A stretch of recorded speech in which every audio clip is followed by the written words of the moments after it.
الفتح التسديده والابعاد كان من مهدي خالص. لا زال الضغط من فريق الزمالك. العرضيه الراسيه هدف اول لفريق الزمالك المصري. اذا الخطا على مستوى التغطيه الدفاعيه يستغل بالطريقه الجيده على مستوى مساحه عمليات فريق الفتح الرباطي، والهدف الاول لفائده فريق الزمالك المصري. اذا الهدف الاول هدف اللي ما كناش كنتمناو بالنسبه لفريق الزمالك المصري. اكيد كان سوء على مستوى التغطيه الدفاعيه. فرحه اكيد هي فرحه مستحقه بالنسبه لجمهور فريق الزمالك المصري. تابعوا الاعاده العرضيه في اتجاه مساحه عمليات والراسيه. وحيدا يغرد دياس باسم مرسي يتمكن من منح فريق الزمالك المصري الهدف الاول في حدود دقيقه 15. محمد نهيري نقل نفسه في الجبهه اليمين، نهيري وبيقرب من الدودي، يطلعوا جلال الدودي بنقلتين كويسين، يقرب من المناطق المؤثره في منتهى الخطوره، في منتهى الخطوره. لسه كنت بتكلم بيسجل على طول مروان سعدان، لسه بتكلم نادي الزمالك في التراجع الدفاعي بدون اي داعي. مروان سعدان 1-1 في وقت صعب جدا. الدقيقه 40 من احداث الشوط الاول، وفرحه جماهير الفتح الرباطي في ملعبهم بعد الجون والعرضيه اللي عملوها من ناحيه اليمين. جلال الدودي اللي اقتحم كويس قوي، والشناوي اللي شال قبلها 3-4 كرات في منتهى الخطوره. 1-1. مصطفى كوندي اللي بره ده اللاعب البديل بيشد من ازر زمايله كده، انما اتعملت العرضيه هنشوفها تاني اللي فاتت اهي، مشوها كويس قوي مراد باتنا وجلال الدودي، واتعملت عرضيه موجود عمر جابر لسه جاي يغطي، انما هدف التعديل للفتح الرباطي. محمد الشحاني هو اللي عمل العرضيه على فكره، لاعب رقم 13، وعدت الكره من علي جبر بشكل غريب. يسال علي جبر، يسال عمر جابر، انما هدف التقدم لنادي الزمالك بعد 14 دقيقه باسم مرسي، والتعديل عن طريق مروان سعدان اللاعب رقم 17، لاعب الوسط صاحب ال 23 سنه اللي مسجل لهم 4 تجوان في الدوري المحلي. من جديد للفتح الرباطي، مفيش مشكله. 1-1 نتيجه في صالح نادي الزمالك لغايه دلوقتي، وقلنا الهدف يدينا افضليه، انما لازم نحافظ عليه، وما قدرناش قيمه الجون اللي جابه باسم مرسي، وبعدها تراجع الاداء بدون اي داعي بره الملعب. الجون هيديهم دوافع طبعا الوقت اللي جاي مع الدقيقه 42.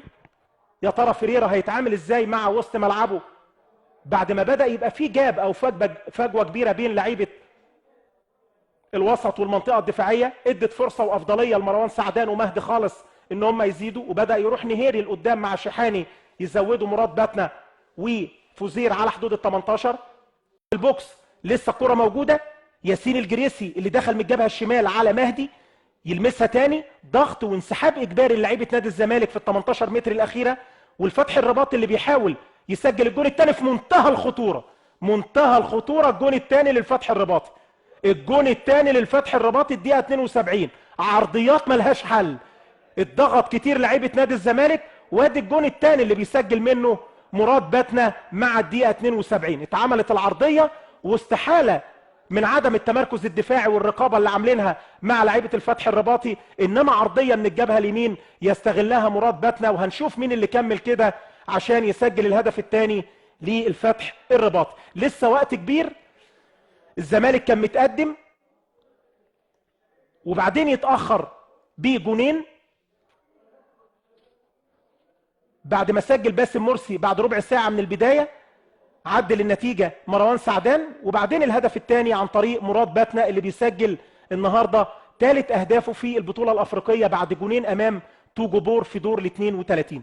2-1 للفتح الرباطي، واداء في الشوط الثاني مش على طموحات الجماهير المصريه لنادي الزمالك ان يحافظ على الجون او يحافظ على التعادل الايجابي اللي كان عامله ويقدر يصعد بيه، انما وقت كبير يقدر فيه لعيبه فيريرا ان هم يغيروا من وضعيتهم. الوقت اللي جاي حازم امام الى مصطفى فتحي، تبديلين اللي عمل لاعب فرقتين جاب لهم لبن العصفور. لازم نادي الزمالك يفرحنا ويفرح جماهيره من بره ال 18. يلا يا باسم يا ولد يا لعيب، ما تزودش بقى. خطيره عمر جابر، جول جول جول يا حبيبي يا عمر، لسه بقول لبن العصفور عمر جابر. الجون الثاني للزملكاويه، جول جول جول حلوة حلوة حلوة للصبح. انما ايه الكورة باسم مرسي مش ممكن. باسم مرسي ده اختراع اسمه باسم مرسي. وعمر جابر هداف الزملكاوية في اخر 3 لقاءات 2-2. الزمالك يفرحنا مع اخر 7 دقايق مش ممكن. كأن ايه كأن قاري السيناريو. ادي الحكاية من اولها. باسم مشي 3-4 لعيبه بيعدي منهم. يا سلام يا باسم. وتروح الكره لاحمد علي. عمر جابر حطها قال لك دي ما ترجعش يا جدعان. حلوه حلوه حلوه. الزمالك 2-2 للفتح الرباطي. حلوه اللي فاتت حلوه من باسم مرسي وعمر جابر. يا سلام على الجمال والحلاوه. حلوه حلوه حلوه.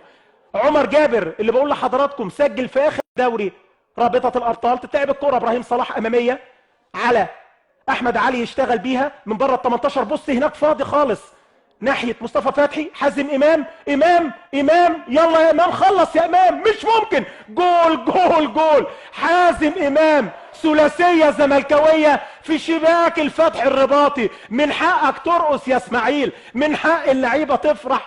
3-2 في لقاء في منتهى الجمال. الزمالك في ربع ساعه يرجعنا للفرحه مره تاني. حازم امام 3-2 للزمالك. وادي علي جبر والشناوي. فريق كبير يستحق التقدير النهارده بأداء قدر يطور منه رغم بعض التحفظات في الشوط الثاني في منتصف الشوط ونهايه الشوط الاول اللي سيطر عليه الفتح الرباطي. انما خبرات ومهاره لعيبه نادي الزمالك غيروا لنا النتيجه تماما. احمد علي تمريره بلسم لحازم امام. الراجل وقف وخد له صوره للجون والمدافع ويسجل في شباك علاء المسكيني. علاء المسكيني مسكين النهارده يا علاء في ال3 اجوان. 3 لنادي الزمالك. خلاص كده اللقاء انتهى. بنقول مبروك للزمالك 3-2 والخمس دقايق انتهوا عليهم نص دقيقة. الف مبروك للزملكاوية الصعود لدور ال16. الجهاز الفني ومجلس الادارة. بنشكر قناة الCRT النهارده الاستاذ احمد سعيد والمجهود الكبير اللي عملوه. مخرج احمد اسماعيل الحريري مدير القناة والاستاذ هاني المنشاوي. قلنا الكلام دوت يا جماعة لمجهود اتعمل على الشاشة. هنروح للاستوديو التحليلي الكابتن سيد عبد الحفيظ نجم الكرة المصرية مع كابتن محمد صلاح والاستاذ محمد سيف الدين والكابتن محمد ابراهيم يحطونا على اهم النقاط الفنية. ارق تحياتي محمد عفيفي معلق المباراة. الى اللقاء اترككم في رعاية الله وامنه.